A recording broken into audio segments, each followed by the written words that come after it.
কেকেআরের দ্বিতীয় ম্যাচে বাদ পড়লেন দুই মহাতারকা।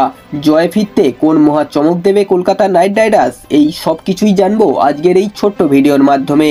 আপনারা যারা যারা কেকেআরের ভক্ত আছেন ভিডিওটিতে লাইক অ্যান্ড সাবস্ক্রাইব করে ভিডিওটি সম্পূর্ণ দেখতে থাকুন। চলুন ভিডিওটি শুরু করা যাক।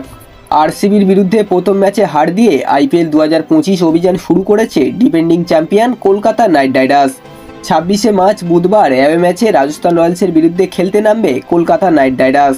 প্রথম ম্যাচে কেকেআরের পারফরমেন্সের পর একাধিক বিষয় নিয়ে উঠছে নানা প্রশ্ন, বিশেষ করে ব্যাটিং অর্ডারে মিডল অর্ডারের ব্যর্থতা ও বোলিং অ্যাটাকে নারিন ছাড়া সকলেই পুরোপুরি ডাহা ফেল।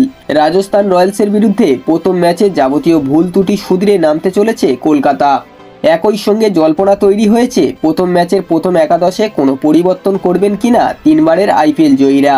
প্রথমত, ব্যাটিং অর্ডারে একটি বড় পরিবর্তন করা হতে পারে।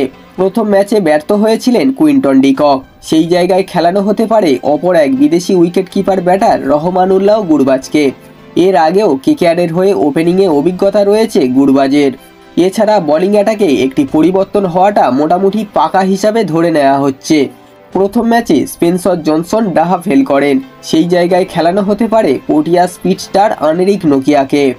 বন্ধুরা, এই ছিল আজকের ভিডিওটি।